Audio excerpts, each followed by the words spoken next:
বিচ্ছেদ হোৱা মহিলা। মোৰ এটা ল'ৰা আছে। মই দিন হাজিৰা কৰি খোৱা এগৰাকী মহিলা। মই অৰুণোদয়টো পাই আছিলোঁ, যোগ্যতা মই পাবলগীয়া। সেই হিচাপত কিন্তু এইবাৰ যিখন আকৌ নতুন আঁচনি লৈছিলে তাত কিন্তু মোৰ নামটো কাট খাইছে। গতিকে এজনী বিধৱা বিবাহ বিচ্ছেদ হিচাপে মই পাবলগীয়া যেতিয়া মোক নাই দিয়া, তেতিয়াহ'লে আৰু আমাৰনো কি ক'ম, এনেকৈয়ে ওলাই আহিব লগা হৈছে। মই আপোনাৰ 3 বছৰ পালোঁ। 3 বছৰ পাইছিলোঁ।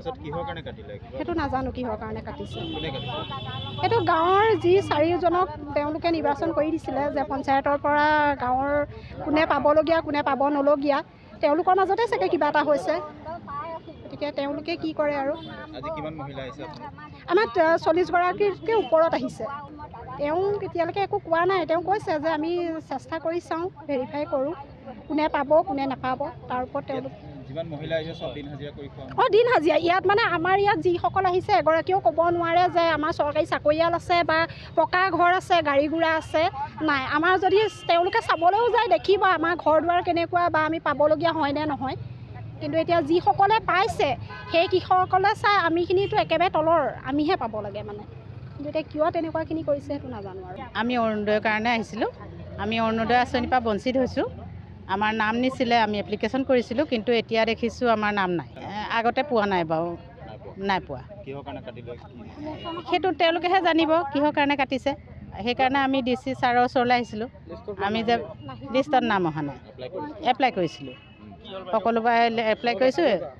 আৰু এতিয়া এতিয়া কিহৰ কাৰণে নাপালোঁ, এতিয়া তাৰমানে আমাৰ কমিটি 4জন মানুহ কমিটি গঠন কৰি দিছিলে। সেই কমিটিয়ে কিবা কৰিলেনে কোনে কৰিলে আমি সেইটো নাজানো। এতিয়া আমি যিখিনিয়ে এইটো কাম কৰিছে তাক আমি উচিত ব্যৱস্থা লোৱাটো বিচাৰোঁ। তাৰমানে তেখেতে কাগজ পত্ৰ লৈছে আৰু জমা, আমাক একো পোৱা নাই এতিয়ালৈকে। আছে আমাৰ এই 24গৰাকীমান আহিছোঁ। আমি ৰঙামাটি চেউনী গাঁও, আমাৰ পঞ্চায়ত ৰঙামাটি কৈবৰ্ত গাঁও পঞ্চায়ত।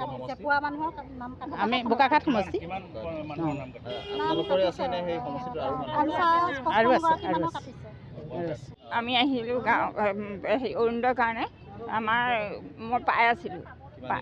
মই পোৱা কিমান দিন হ'ল হেৰি নাই, প্ৰথমৰ পৰা পাইছোঁ বাৰু। মই তাৰপৰা কাটি দিলে। এতিয়া কাটি দিলে মোৰ অৱস্থা ভাল নহয়, বেয়া। এতিয়া ল'ৰা এটা কলেজত পঢ়ে, মই হেৰিও হেৰি কৰোঁ। এতিয়া মানে কি কাটি দিয়াৰ লগে লগে আমাৰ চিন্তা হৈছেনে, বাপেক অৱস্থা বেয়া। এতিয়া কাটি দিয়াৰ লগে লগে চিন্তা, কাষত মানুহ আছে দেখিছে যে কাটি দিব লাগে নালাগে, জানে নে নাজানে। সেইকাৰণে আমি আহিছোঁ। আমাৰ দেউতাকে হাজিৰা কৰে, ল'ৰা কলেজত পঢ়িছেগৈহে।